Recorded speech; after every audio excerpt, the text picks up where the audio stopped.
નમસ્કાર વિદ્યાર્થી મિત્રો, આગળના લેક્ચરમાં આપણે અંતર અને સ્થાનાંતરનો તફાવત જોયો, અદિશ રાશિ સદિશ રાશિનો તફાવત જોયો, બરાબર છે। અને બ્લુ લાઇનના પ્રશ્નો હતા જે એમાં બે પ્રશ્નો જોયા હતા, દાખલો આપણે બાકી રાખવાનું કીધું। હવે વાત કરીએ આપણે જે અંતર અને સ્થાનાંતર જોયું તો ખરેખર અંતર અને સ્થાનાંતરમાં કેવી રીતે તફાવત જોવા મળે છે એના અનુસંધાને દાખલો છે એ દાખલો જોઈએ આપણે। દાખલાની બ્લુ લાઇનના પ્રશ્નમાં જે વચ્ચેનો દાખલો છે એ પહેલા ગણીએ અને પછી આપણે સ્વાધ્યાયનો એક દાખલો ગણીએ, બરાબર છે। બ્લુ લાઇનનો જે વચ્ચેનો દાખલો છે એને આપણે જોઈએ। દાખલો એવો છે કે એક ખેડૂત 10 મીટર લંબાઈના એક ચોરસ ખેતરની ધારે ધારે 40 સેકન્ડમાં એક ચક્કર પૂર્ણ કરે છે અને 2 મિનિટ અને 20 સેકન્ડ બાદ ખેડૂતે પ્રારંભિક સ્થાનથી કેટલું સ્થાનાંતર અને કેટલું અંતર કાપ્યું હશે। આવું રકમ છે, જોઈએ આપણે।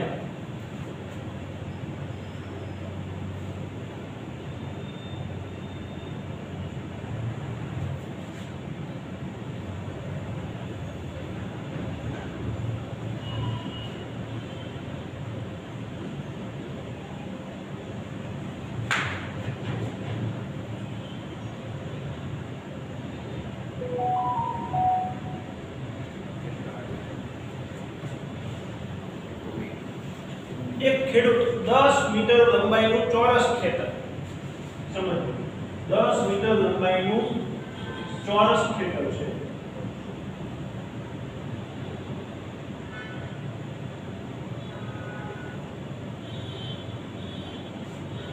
ખેતરને હું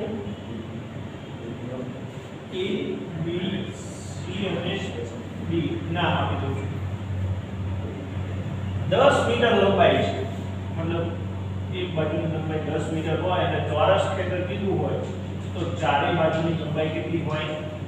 10 મીટર હોય, જાણો છો? ઓકે, 10 મીટર લંબાઈના ચોરસ ખેતરની ધારે ધારે ચાલે છે, मतलब આ ધાર પર ખેડૂત ચાલે છે અને 40 સેકન્ડમાં એક ચક્કર પૂર્ણ કરે છે। કેટલું? 40 સેકન્ડમાં એક ચક્કર પૂર્ણ કરે છે। લખીએ આપણે ખેડૂતને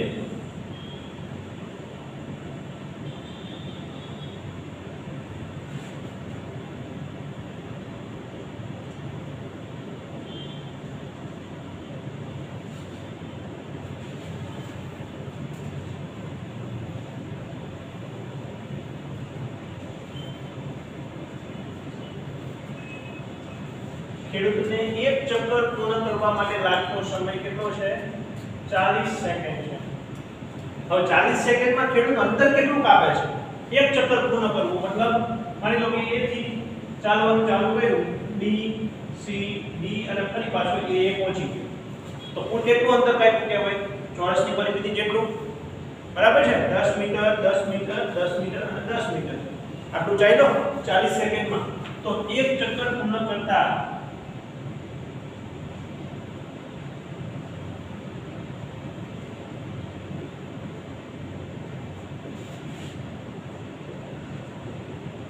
કાપેલું અંતર કેટલું થાય? 40 મીટર થાય, मतलब 40 સેકન્ડમાં 40 મીટરનું અંતર કાપે છે ખેડૂત। આનો મતલબ એવો થયો 40 સેકન્ડમાં 40 મીટરનું અંતર કાપે છે। હવે આગળ રકમ શું છે કે જો એ 2 મિનિટ અને 20 સેકન્ડ ચાલે, જો એ 2 મિનિટ અને 20 સેકન્ડ 2 મિનિટ અને 20 સેકન્ડ ચાલે, 2 મિનિટ અને 20 સેકન્ડ એટલે કુલ કેટલી સેકન્ડ થઈ? 140 સેકન્ડ થાય।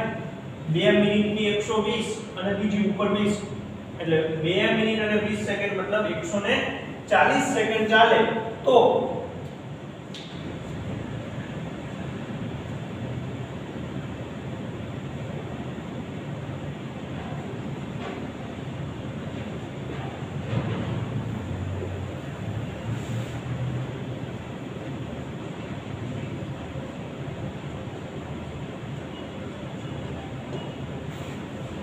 ચાલો હવે આપણે 2 મિનિટ અને 20 સેકન્ડ માટે ખેડૂતે કાપેલું અંતર અને કરેલું સ્થાનાંતર જોવું છે. સૌથી પહેલા અંતરની વાત કરીએ. હવે આપણને ખબર છે કે 40 સેકન્ડમાં 40 મીટર અંતર કાપે છે. મતલબ દર સેકન્ડે કેટલું અંતર કપાણું? 1 મીટર. દર સેકન્ડે કેટલું અંતર કપાણું? 1 મીટર. તો 140 સેકન્ડમાં કેટલું? 140 સેકન્ડમાં કેટલું અંતર કપાય? જો સરેરાશની રાશિ મૂકો તો 140 ગુણ્યા 40 છેદમાં 40 40 ઉડી જાય. કેટલું અંતર કપાય?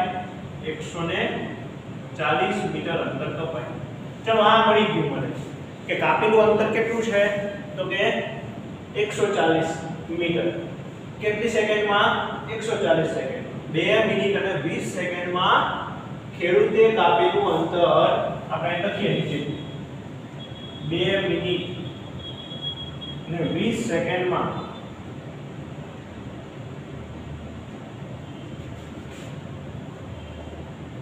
ખેડૂતે કાપેલું અંતર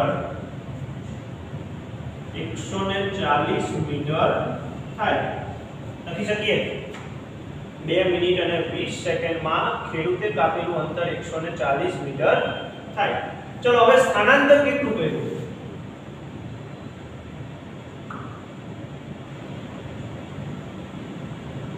જોજો સ્થાનાંતર કેટલું કર્યું. હવે સ્થાનાંતર માટે જોજો કેટલું ચાલવાનું છે? 2 મિનિટ અને 20 સેકન્ડ. ચાલો અહીંથી ચાલુ કર્યું, શરૂઆત કરી ચાલવાની. પહેલી 40 સેકન્ડમાં અહીંયા પહોંચ્યો, બીજી 40 સેકન્ડમાં ફરીથી પાછો અહીં પહોંચી ગયો, ત્રીજી 40 સેકન્ડમાં ફરીથી અહીં પહોંચી ગયો. મતલબ 120 સેકન્ડ ચાલ્યા બાદ ખેડૂત છેલ્લે તો ક્યાં છે? એના એ સ્થાન પર છે. બાકી કેટલી રહી? 20 સેકન્ડ. સમજ પડે ને? 2 મિનિટ અને 20 સેકન્ડ એટલે 140 સેકન્ડ. 140 સેકન્ડ ચાલવાનું છે. આ પહેલી 40 સેકન્ડમાં હતો ત્યાં આવી ગયો, બીજી 40 સેકન્ડમાં હતો ત્યાં, ત્રીજી 40 સેકન્ડમાં ત્યાં. મતલબ 120 સેકન્ડ ચાલ્યા બાદ ખેડૂત હતો તે સ્થાન પર છે. હવે કેટલી બાકી રહી? 20 સેકન્ડ. 20 સેકન્ડમાં અહીંયાથી અહીંયા પહોંચ્યો.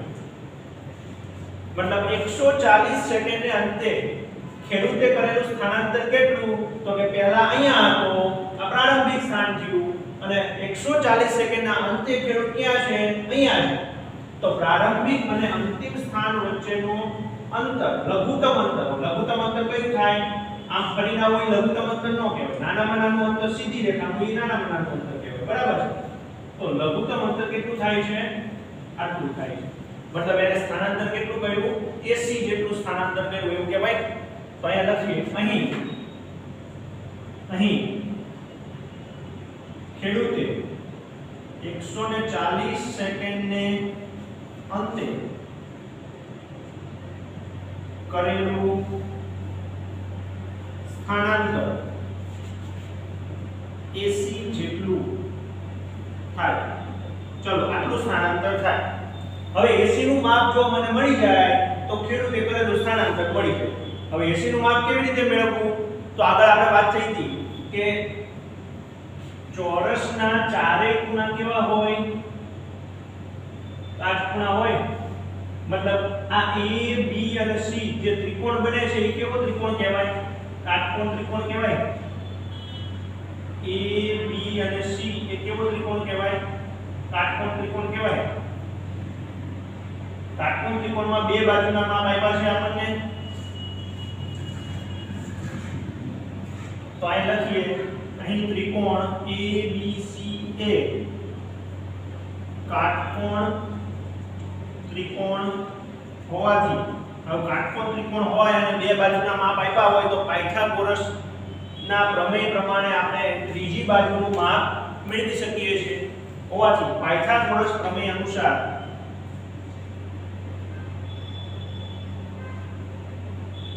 પાયથાગોરસ પ્રમેય મુજબ કર્ણનો વર્ગ બરાબર બાકીની બે બાજુઓમાં એક ભેદ હોય અને એક પાયો, પાયાનો વર્ગ વત્તા વેધનો વર્ગ. આ પાયથાગોરસનું પ્રમેય છે. જો કાટકોણ ત્રિકોણ હોય અને બે બાજુના માપ આપ્યા હોય તો ત્રીજી બાજુનું માપ એને આ સૂત્ર પરથી મેળવી શકાય. અહીંયા કર્ણ એટલે કાટખૂણાની સામેની બાજુની શું થાય? કર્ણ. આ શું છે? કર્ણ છે. ચલો બે બાજુના માપ આપ્યા છે, પાયાનું માપ આપ્યું છે, વેધનું માપ આપ્યું છે. કર્ણ શોધવાનું મળી જાય. જોઈએ કર્ણનો વર્ગ એટલે AC નો વર્ગ કહેવાય. AC નો વર્ગ બરાબર પાયો એટલે AB ગણીએ અને વેધ એટલે BC ગણીએ. પાયાનો વર્ગ એટલે 10 નો વર્ગ વત્તા વેધનો વર્ગ એટલે 10 નો વર્ગ. ચાલો AC નો વર્ગ બરાબર 10 નો વર્ગ 100 થાય વત્તા 10 નો વર્ગ 100 થાય. AC નો વર્ગ બરાબર 200 થાય.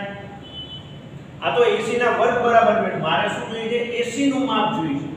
જો એ માપ મળે તો મને કરેલું સ્થાનાંતર ખબર પડે. તો આપણે બંને બાજુએ શું કરવું પડશે? વર્ગમૂળ.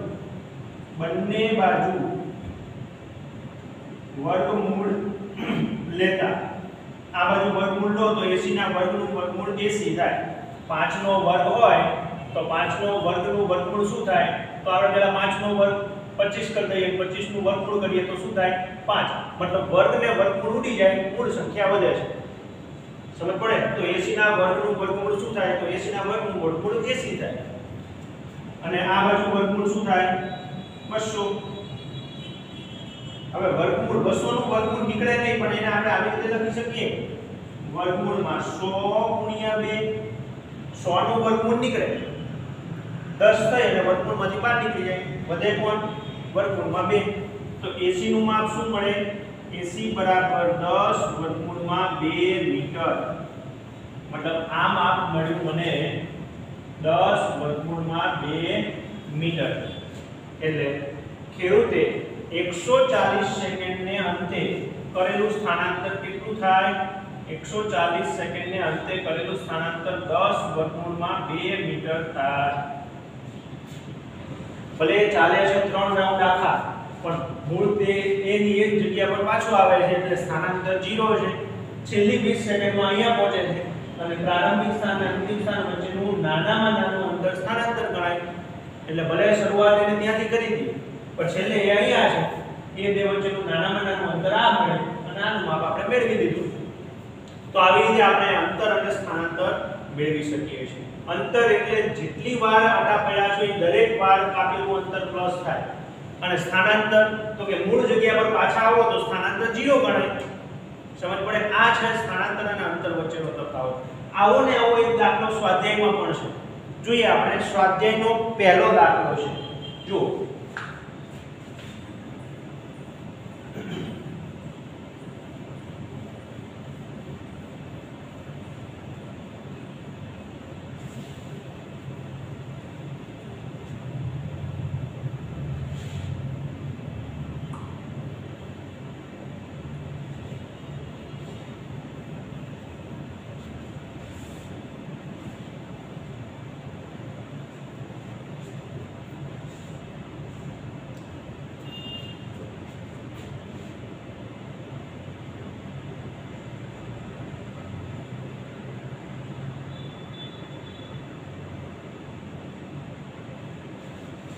સ્વાધ્યાયનો પહેલો દાખલો. રકમ કંઈક આવી છે. એક એથ્લેટ એટલે ખેલાડી, એક ખેલાડી 200 મીટર વ્યાસ ધરાવતા વર્તુળાકાર પથ પર, હવે વર્તુળાકાર માર્ગ આપ્યો છે, હું એ દોરું છું. વર્તુળાકાર માર્ગ છે અને આ માર્ગનો વ્યાસ કેટલો છે? આ આખું અંતર કેટલું છે? A થી B સુધીનું આખું અંતર 200 હોય તો ત્રિજ્યા કેટલી થાય? માની લો કે આ અડધી શું થાય? ત્રિજ્યા થાય. તો 100 મીટર ત્રિજ્યા ગણાય. આપણે પહેલા વચ્ચે વચ્ચે એક કન્ફર્મ કરતા જઈએ. વર્તુળનો વ્યાસ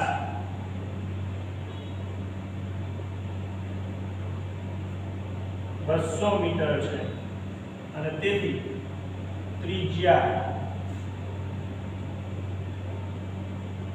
આ 100 મીટર થાય. ઓકે, ચલો આટલું કન્ફર્મ થઈ ગયું. ફરીથી રકમ વાંચીએ. એક એથ્લેટ 200 મીટર વ્યાસ ધરાવતા વર્તુળાકાર પથ પર એક ચક્કર પૂર્ણ કરવામાં 40 સેકન્ડનો સમય લે છે. મતલબ 40 સેકન્ડમાં એક ચક્કર પૂર્ણ કરે છે. માની લો કે અહીંથી આ રસ્તા પર આ પથ પર દોડવાનું ચાલુ કર્યું અને 40 સેકન્ડમાં પાછો આ જગ્યા પર આવી જાય, મતલબ એક ચક્કર પૂર્ણ કરે છે એમ કહેવાય. એક ચક્કર પૂર્ણ કરવા માટે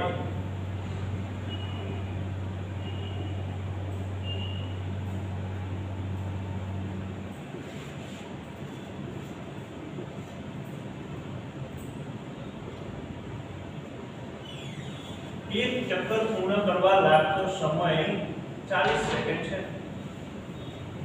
ચલો સમય આપ્યો છે 40 સેકન્ડમાં એક ચક્કર પૂર્ણ કરે છે. હવે એક ચક્કર પૂર્ણ કરવા અંતર કેટલું કાપે છે? અંતર કેટલું કાપે છે જોઈએ આપણે. હવે આપણને ખબર નથી કેટલું અંતર કપાય છે, પણ મને ત્રિજ્યા આપેલી છે. અંતર આટલું કપાય છે. વર્તુળાકાર પથની આ વર્તુળનું અંતર કપાય છે, મતલબ વર્તુળના પરિઘ જેટલું અંતર કપાય છે એમ કહેવાય. વર્તુળનો પરિઘ શું થાય? તો આપણી પાસે સૂત્ર છે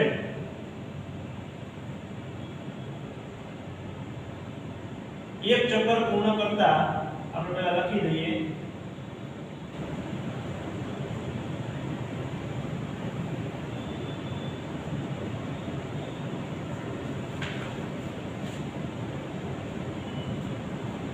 એક ચક્કર પૂર્ણ કરે ત્યારે કેટલું અંતર કપાય? તો કે વર્તુળના પરિઘ જેટલું.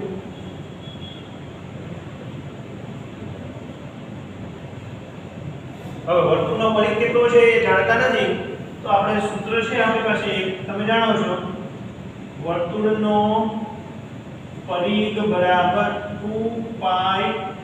આવું સૂત્ર છે 2πr. r ની કિંમત આપી દીધી છે, પાઈ ની વેલ્યુ આપણી પાસે છે, તો વર્તુળનો પરિઘ મેળવી શકીએ. વર્તુળનો પરિઘ બરાબર 2/22/7 લઈ શકો અથવા 3.14 લઈ શકો. આપણે ચલો 3.14 લઈએ. 22/7 લઈને પણ દાખલો ગણી શકાય છે. 3.14 લઈએ ગુણ્યા r ત્રિજ્યા કેટલી છે? 100 મીટર છે. તો વર્તુળનો પરિઘ મળે આ સૂત્ર પરથી.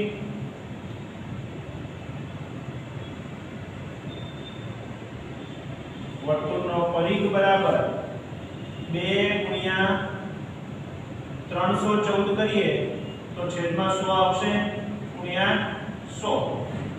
શું આવ્યો જવાબ? એક્ઝેક્ટ જવાબ મળશે આપણને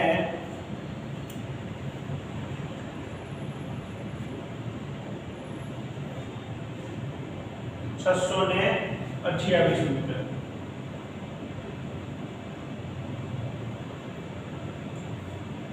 જો 22/7 લઈને દાખલો ગણશો તો 628.56 આવશે. 22/7 લઈને દાખલો ગણશો તો, કારણ કે પાઈ ની વેલ્યુ નિશ્ચિત નથી. આ સંખ્યા 14 થયા રાખે છે, એટલે આવી રીતે લખાય છે.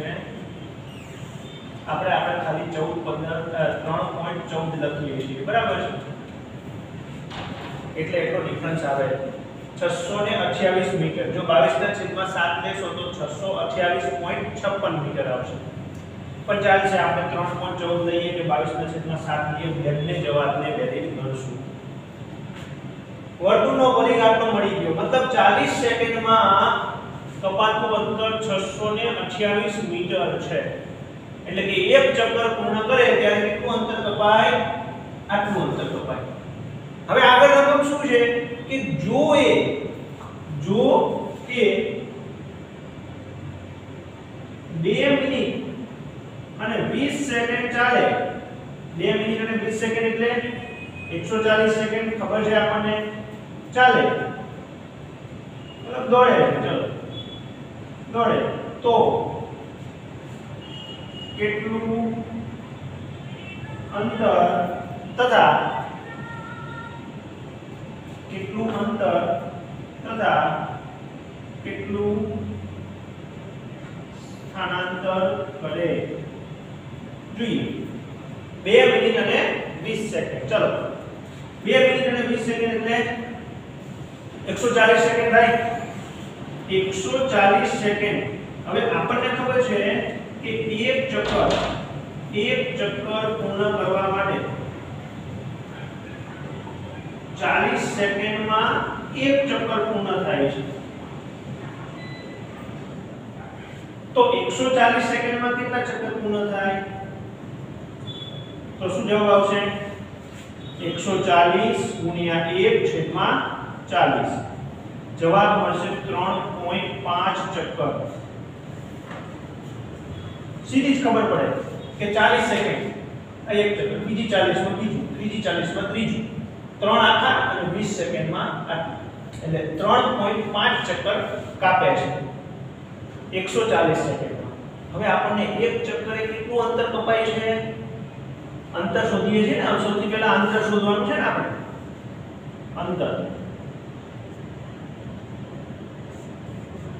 કેટલું અંતર કાપે છે 2 મિનિટ અને 20 સેકન્ડમાં કાપેલું અંતર અને કરેલું સ્થાનાંતર બે શોધવા છે કાપેલું અંતર કેટલું છે તો આપણને ખબર છે કે એક ચક્કર પૂર્ણ થાય ત્યારે 628 મીટર અંતર કપાય છે તો 3.5 ચક્કર પૂર્ણ થાય ત્યારે કેટલું અંતર કપાય આનો જવાબ કેવી રીતે આવશે ત્રિરાશીને કર તમને આવડે છે 3.5 ગુણ્યા 628 છેદમાં 1 ગણતરી કરશો તો જવાબ મળશે 2200 મીટર કેટલો જવાબ આવશે 2200 મીટર જવાબ મળશે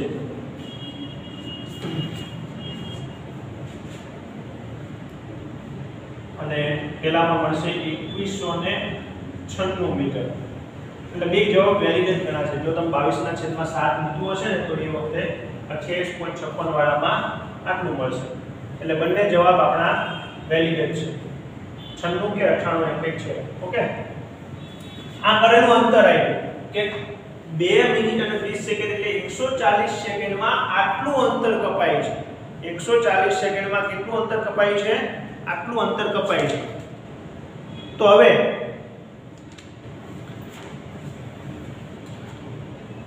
સ્થાનાંતર કેટલું કરે છે અંતર મળી ગયું સ્થાનાંતર કેટલું કરે છે એ વાત કરીએ પહેલી 40 સેકન્ડમાં હતો ત્યાં નહીં આવ્યો બીજી 40 સેકન્ડમાં હતો ત્યાં નહીં આવ્યો ત્રીજી 40 સેકન્ડમાં ત્યાંનો ત્યાં આવ્યો અને બાકી રહી 20 સેકન્ડમાં A થી B બિંદુએ પહોંચ્યો मतलब 140 સેકન્ડને અંતે 140 સેકન્ડને અંતે ખેલાડીએ કરેલું સ્થાનાંતર કેટલું થાય AB જેટલું થાય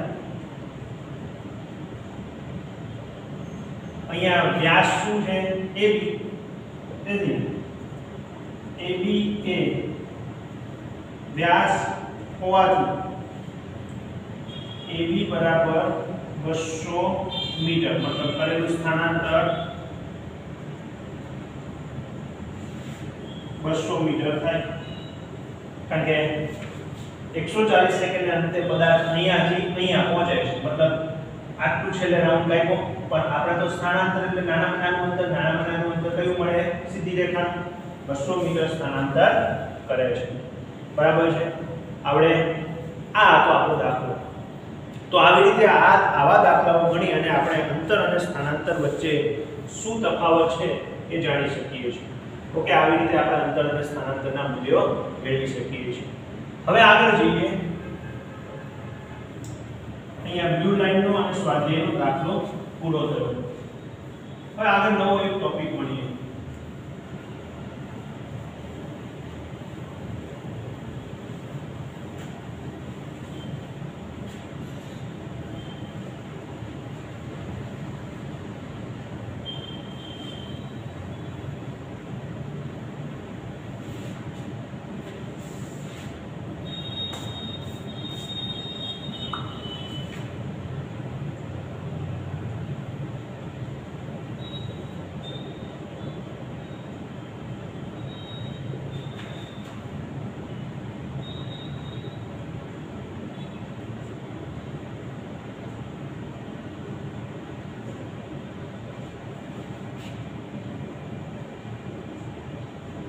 નિયમિત ગતિ અને અનિયમિત ગતિ એટલે શું?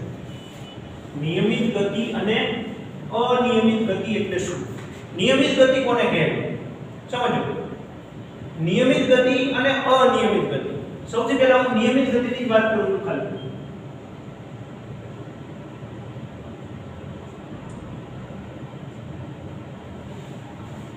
જો કોઈ ગતિમાન પદાર્થ मतलब જો કોઈ ગતિ કરતો પદાર્થ સમયના એક સરખા ગાળામાં એક સરખું અંતર કાપતો હોય તો પદાર્થ નિયમિત ગતિ કરે છે એમ કહેવાય. સમયના એક સરખા ગાળામાં એક સરખું અંતર કપાતું હોય તો પદાર્થ નિયમિત ગતિ કરે છે એમ કહેવાય.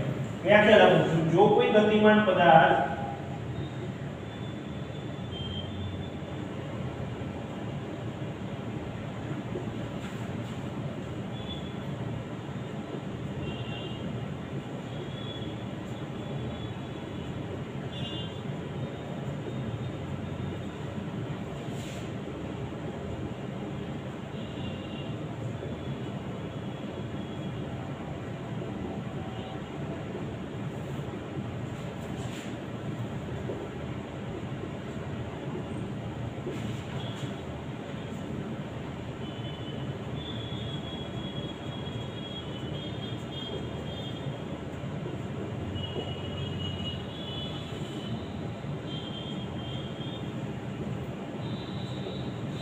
જો કોઈ ગતિમાન પદાર્થ સમયના એક સરખા ગાળામાં એક સરખું અંતર કાપતો હોય તો એ પદાર્થ નિયમિત ગતિ કરે છે એમ કહેવાય. ઉદાહરણથી સમજીએ.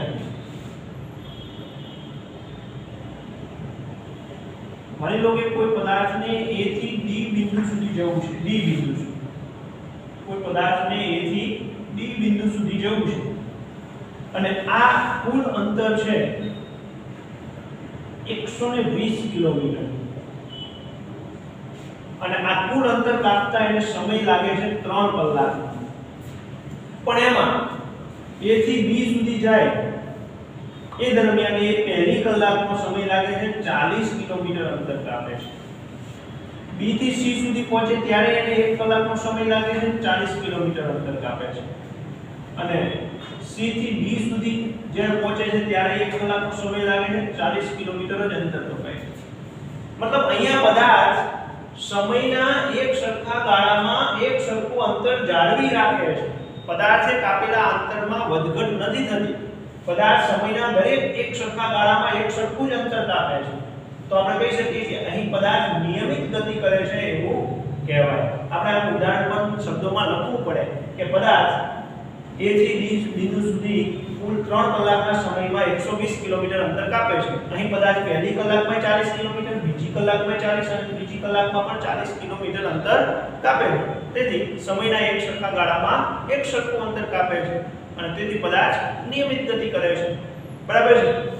અનિયમિત ગતિ કોને કહેવી? તો પછી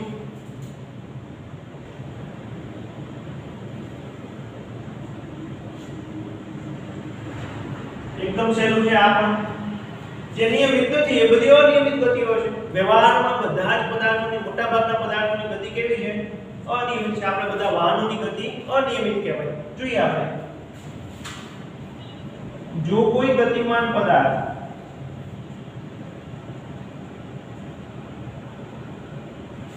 સમયના એક સરખા ગાળામાં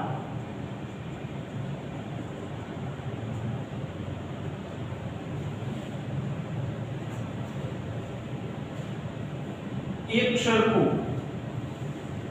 અંતર કાપતો ન હોય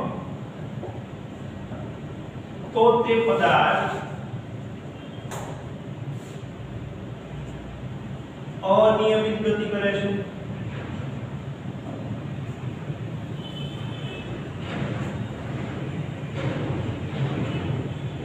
એમ કહેવાય.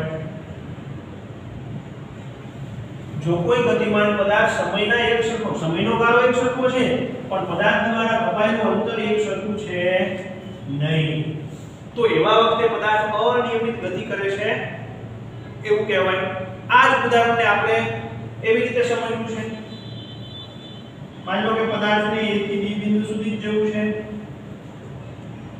A થી D બિંદુ સુધી વચ્ચેનું અંતર પણ કેટલું છે 120 મીટર છે, સોરી 120 કિલોમીટર છે અને 3 કલાકનો સમય લાગે છે. પણ અહીંયા કદાચ પહેલી કલાકમાં કદાચ 50 મીટર અંતર કાપી નાખે છે, 50 કિલોમીટર અંતર કાપી નાખે છે. બીજી કલાકમાં કદાચ 20 કિલોમીટર અંતર કાપે છે અને ત્રીજી કલાકમાં કદાચ 50 કિલોમીટર અંતર કાપે છે. તો અહીંયા સમયનો ગાળો એક સરખો છે પણ એક સરખા સમયગાળામાં અંતર એક સરખું કપાતું નથી. તો અહીંયા કદાચ કેવી ગતિ કરે છે? અનિયમિત ગતિ કરે છે એમ કહેવાય. આ ઉદાહરણ આપણે અહીંયા 30 કિલોમીટર લખી નાખીએ, 40 કિલોમીટર લખી નાખીએ એટલે આપણે ખબર પડે. સમયનો એક સરખો ગાળો છે પણ કપાયેલું અંતર એક સરખું છે નહીં. તો આપણે એવું કહી શકીએ કે અહીંયા કદાચ અનિયમિત ગતિ કરે છે એમ કહેવાય. બરાબર છે? તો આ ઉદાહરણને લખાણથી પણ આપણે સમજાવી શકીએ. સમજ પડે?